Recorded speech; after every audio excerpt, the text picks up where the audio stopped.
Assalamu alaikum student, today my topic is chapter number 7 and it's correlation and regression and curve fitting introduction है यहाँ पे। सबसे पहले आपके पास सबसे पहले आपको बता दूँ that what is the correlation है कि दो वेरिएबल्स का आपस में एक दूसरे के ऊपर डिपेंडेंसी, ठीक है, हो सकता है वो पॉजिटिव में हो सकता है नेगेटिव में हो, दोनों साइड आपस में पॉजिटिवली जाएँ नेगेटिवली जाएँ, एक दूसरे के एंटी जाएँ, तो ठीक है।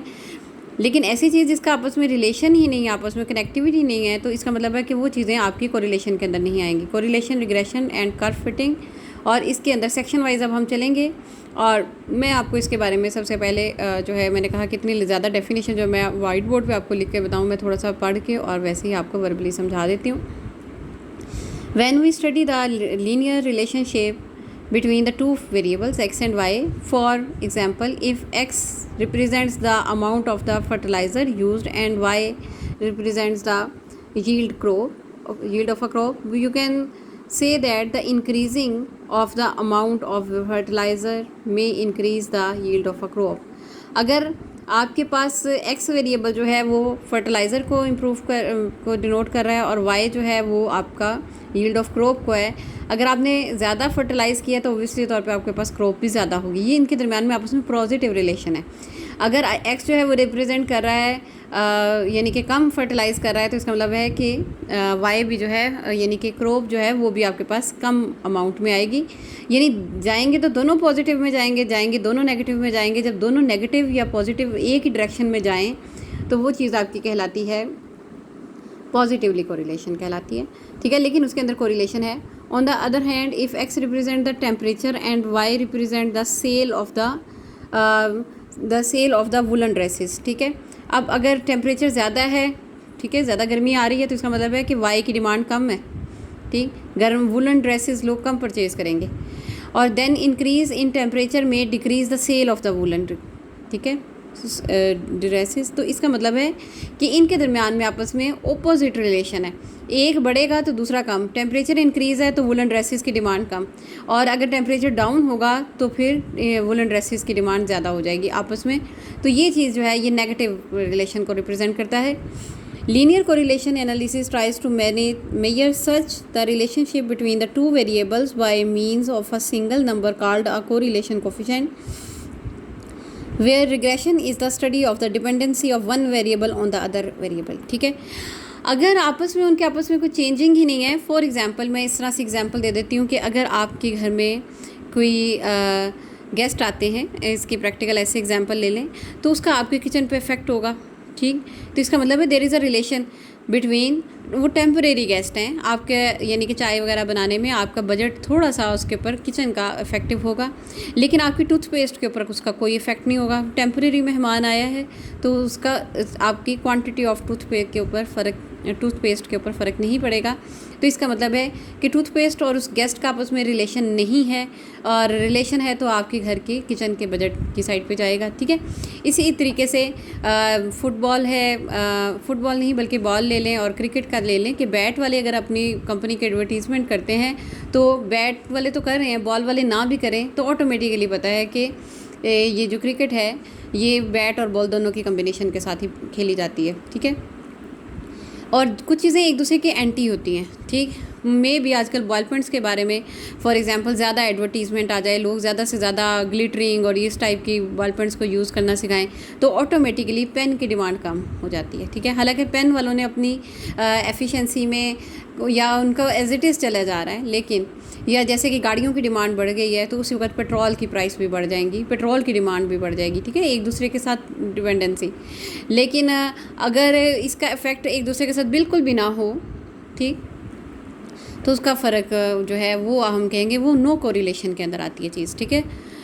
अच्छा जी, अब है स्केटर डायग्राम के बारे में। इसकी स्केटर डायग्राम के बारे में ये सारी की सारी आप डिस्कशन इसी तरह से करेंगे कि अगर आप प्लॉट करते हैं इसको, एक्स वेरिएबल को और वाई वेरिएबल को, अगर इनकी डायरेक्शन इस तरह जा रही है पॉजिटिवली, एक बढ़ रहा है दूसरा भी बढ़ रहा है, तो that is called the positive. और इसी तरह से ऑपोजिट में जा रही है कि एक बढ़ रहा है और दूसरा कम हो रहा है, तो उसकी डायरेक्शन जो है वो नेगेटिव, ठीक है। ये पॉजिटिव लीनियर कोरिलेशन आएगा, ये नेगेटिव लीनियर कोरिलेशन आ जाएगा आपके पास। इसको एक दफ़ा अगर हम कहते हैं तो मैं यकीनन पढ़ देती हूँ if we plot the values of the variables on a graph, ये असल में कैलकुलेटेड वैल्यूज़ हैं कि इसके प्राइस इतने हुए तो इसके इतने हुए, उनको मैच करके इस तरह से, तो इनके दरमियान में ये स्केटर्ड जो पॉइंट्स हैं इनके दरमियान में एक स्ट्रेट लाइन जनरेट हो जाएगी, ठीक है। अच्छा, if we plot the values of the variables on a graph measuring the one variable along the X axis and the other along the Y axis, the resulting set of the points is called a scatter diagram. Figure 7.2 shows, दोनों है 7.2a and 7.2b, shows the sum scatter diagram. Scatter diagrams can be used to find if there is any correlation between the variables, whether the correlation is linear or non-linear and whether it is positive or negative, ठीक है। मैं इस वक्त आपको linear के बारे में बताऊंगी। नॉन लीनियर होता है कि आपका कर्व स्टाइल में चीज़ जाती है, लेकिन हम इस वक्त लीनियर के ऊपर बात करेंगे कि दो वेरिएबल्स का आपस में डायरेक्ट रिलेशन, दो से ज़्यादा का जब आएगा तो वो फिर नॉन लीनियर में आ जाता है। दो से ज़्यादा, अब आप सोचेंगे, वैसे मैं नॉन लीनियर का थोड़ा सा आइडिया दे दूँ आपको कि नॉन लीनियरिटी ये चीज़ आ जाती है कि एक चीज़ के साथ दो चीज़ें अटैच हों, ठीक है। यानी अगर आप एक फ़र्ज़ करें कि एक रोड बनाई जा रही है तो उसके साथ लेबर भी इंक्लूड हुई है, साथ ही उसके साथ साथ आप मटेरियल भी इंक्लूड हुआ है, ठीक है। यानी सारी चीज़ें जो हैं वो आपकी कंसिडर कर लेते हैं। चलें फ़र्ज़ करें इस तरह से कर लेते हैं कि अगर आपके पास एक ये चीज़ आ जाती है कि अगर आप एक सड़क रोड बना रहे हैं, ठीक है, आपको लेबर भी चाहिए, सीमेंट भी चाहिए, और इसके अलावा आप समझें कि आपको जो उसकी मशीनरी वगैरह है, बुलडोज़र वगैरह या जो भी चीज़ इस्तेमाल हो रही है वो चीज़ भी चाहिए। तो ये तीन के जब आपस में आप रिलेशन बनाएंगे ना, तो ये चीज़ आपकी नॉन लिनियरिटी में आ जाती है कि दो से ज़्यादा जब आप काम करेंगे ना तो उसका रिलेशन जो है ना वो ज़्यादा, मतलब दो चीज़ों के दरमियान में रिलेशन चेक करेंगे तो वो एक रिलेशन होगा ना, ठीक है। मतलब फ़र्ज़ करें कि जैसे कि मुझे चाय की डिमांड है, ठीक है, मैंने चाय पी ली है, तो अब मुझे कोल्ड ड्रिंक की डिमांड नहीं रहेगी, पानी की डिमांड नहीं रहेगी, ठीक है। तो ये चीज़ इस तरीके से दो चीज़ों के दरमियान में एक रिलेशन होता है, और जब तीन चीज़ों के दरमियान में तो ज़्यादा, एक से ज़्यादा रिलेशन होगा, वो नॉन लीनियर में अंदर आ जाता है, ठीक है। लेकिन हम इसको लीनियर के बारे में बात करेंगे। Scatter diagrams can be used to find there is any correlation between the variables, whether the correlation is linear and non-linear and whether in its positive negative, ठीक है। पॉजिटिव हो जाए या नेगेटिव हो जाए उसका कोई फ़र्क नहीं है, डायरेक्शन जो भी हो। अच्छा, और है interpretation of the correlation is done in the following way. Number 1 point है, if all the points on the scatter diagram, ये फर्स्ट को रिप्रेजेंट कर रहा है, tends to the line near a line as in the figure A and B, the correlation is set to be linear, ठीक है। इन दोनों को describe कर रहा है कि लीनियर जो है वो किस तरीके से आपके पास आ रहा है। If all the points exactly on the line, the linear correlation is set to be perfect. अच्छा, अब ये स्टूडेंट आपने इसकी डायग्राम देख ली है, अब हम डिस्कशन करते हैं इसमें, नेक्स्ट पॉइंट की तरफ आते हैं। नेक्स्ट पॉइंट्स में आप देखें, if the points tend to lie near and upward sloping line as in the figure, ठीक है। The linear correlation set to be positive जो फिगर 1 थी आपके पास वो पॉजिटिव थी, 7.2 की जो बी पार्ट की फिगर है वो नेगेटिव कोरिलेशन थी। ये स्केटर डायग्राम है जिसके अंदर कि आपके पास कोई नो रिलेशन, ठीक है, यहाँ लिखा हुआ नो कोरिलेशन, ये यही वर्डिंग लिखी हुई है कि अगर उनके दरमियान में if all the points on the scatter diagram lie scattered and don't show a definite movement in the direction, उसकी कुछ ना ही स्ट्रेट लाइन उसकी शो हो, ना ही उसका कोई कर्व शो हो, तो वो चीज़ जो है, वो सिचुएशन जो है, मतलब आपके पास इस तरह होना चाहिए ना, इसकी मैं स्ट्रेट लाइन नहीं लगा सकती। अगर ये सारे यहाँ से पॉइंट्स थोड़े से कम होते, वैल्यूज़ के यहाँ से कम होते, इस तरह से जा रहे होते ज़्यादा सारे पॉइंट्स, तो उनके दरमियान में एक स्ट्रेट लाइन लगा देती, फिर वो पॉजिटिव कहलाता या नेगेटिव कहलाता। या जिस तरह इसमें देखें ना, जितनी भी अमाउंट्स हैं, कुछ चीनी के प्राइस बढ़ रहे हैं, चीनी की क्वांटिटी बढ़ रही है, तो देखें पॉइंट्स साथ साथ तो दरमियान में उसने सेंट्रलाइज्ड करके एक ये नॉन लीनियर को शो कर दिया, ठीक है। लेकिन जिसमें कोई चीज़ ना रिप्रेजेंट हो रही है, स्केटर सिंपल पॉइंट्स हो, तो वो चीज़ नो कोरिलेशन के अंदर आती है, और मैंने इसकी एग्जांपल भी आपको बता दी है।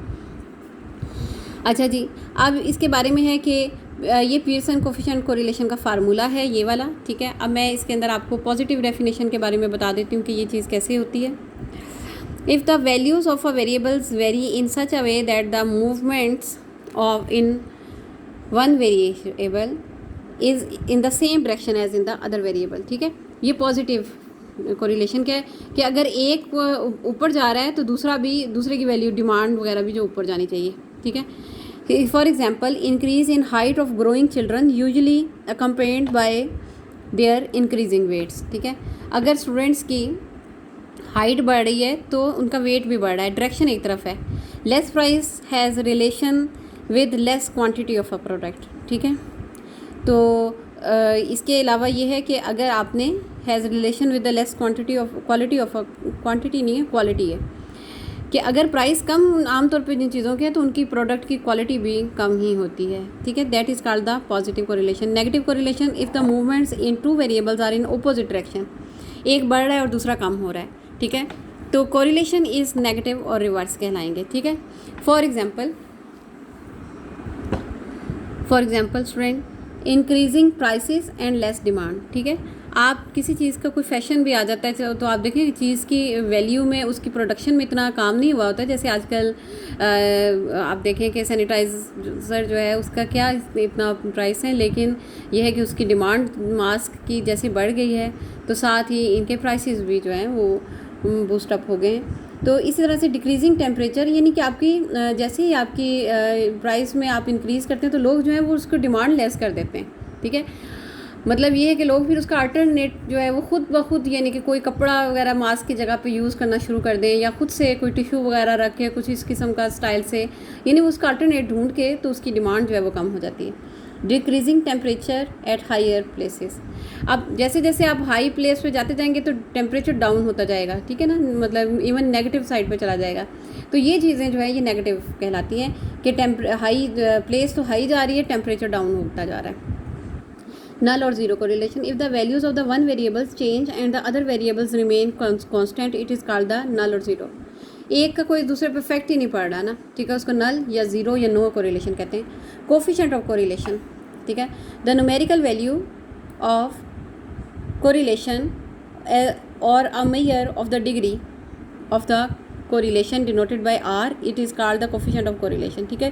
कोफिशिएंट ऑफ कोरिलेशन के आपको इसके आर से डिनोट करना पड़ेगा और ये आपका रिलेशन बता देगा कि ये पॉजिटिव है नेगेटिव है। न्यूमेरिकली तौर पे हम इसे सॉल्व करेंगे तो ये हमें रिलेशन बता देगा, ठीक है। और इसका एक फार्मूला है, R is a pure number with properties. R जो कोरिलेशन कोफिशिएंट है स्टूडेंट, इसको हम अब आर से डिनोट करेंगे, ठीक है। तो इसकी 4 प्रॉपर्टीज़ हैं। It lies from -1 to 1। इसका जब भी आपके पास आंसर आएगा ना, -1 less and equal to R less and equal to +1, आपके पास -0.37 0.58 0, इस तरह से इसके अंदर अंदर आपका रिजल्ट आएगा, ठीक है।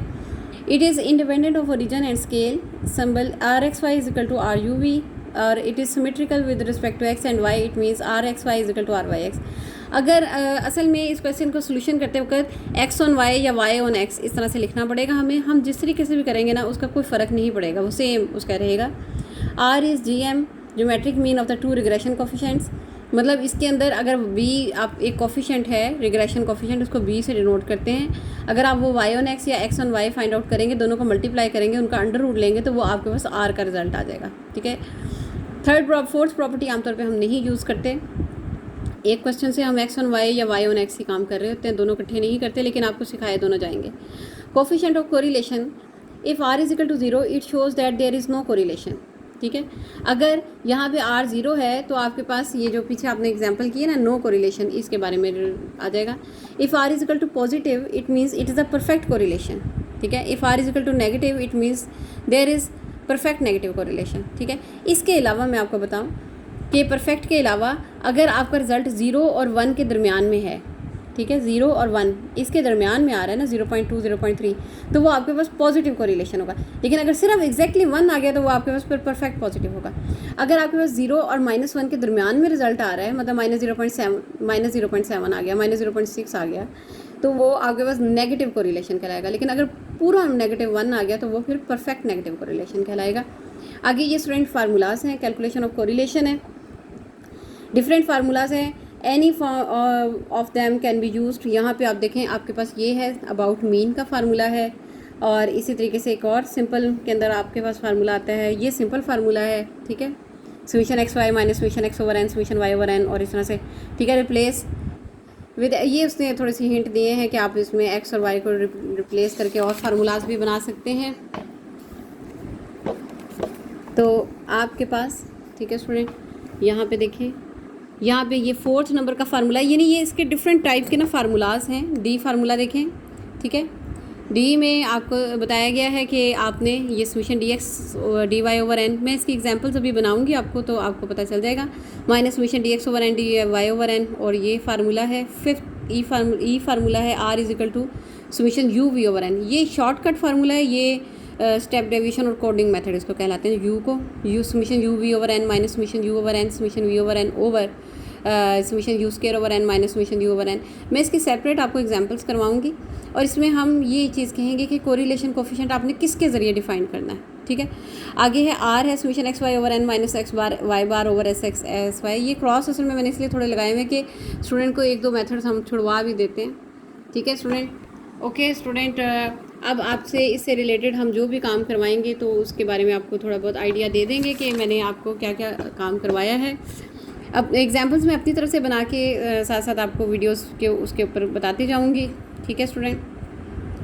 और इसके अलावा ये है कि ये आपके पास जो भी है बुक जो है ना, ये है स्टैटिस्टिक्स के बारे में है, इसका कुछ पोर्शन स्टैटिस्टिक्स का है, मिराजुद्दीन मिर्ज़ा की है ये बुक। और ये टॉपिक इसके अंदर ज़्यादा अच्छा क्लियर किया हुआ मैंने, इसलिए कोई स्टैटिस्टिक्स के लिए स्पेशल बुक नहीं कही। 3-4 बुक्स हैं जिसमें जो टॉपिक ज़्यादा अच्छा क्लियर किया हो तो वही हम बता देते हैं। अभी मैंने आपको कोरिलेशन के बारे में बात की है कि पॉजिटिव कोरिलेशन होता है, नेगेटिव कोरिलेशन होता है, नो कोरिलेशन होता है, और इस किस्म की हमने डिस्कशन की है स्टूडेंट। ओके, आप इसके बारे में ज़्यादा से ज़्यादा कमेंट्स कीजिएगा, ठीक है। और मैंने इसके बारे में आपको इससे रिलेटेड जो अभी एग्जांपल सॉल्व करनी है वो मैं वाइट बोर्ड पे करूँगी सॉल्व, और आपको साथ साथ हम इसके बारे में आइडिया भी देते रहेंगे कि क्या क्या करना है और क्या क्या करवाना है। और ये आपका जो है चैप्टर जो है इससे रिलेटेड एक अच्छा ये चैप्टर स्टार्ट हो गया है। इससे रिलेटेड काफ़ी कुछ हैं जो कि कुछ वीडियोस बनाऊंगी और आपको साथ साथ अपलोड कर दूंगी। और student comment on my channel and subscribe my channel and share it more and more, and if you feel any problem then tell me and I will upload on that on the your required topics. I will also upload the videos. Okay student, take care. Allah Hafiz.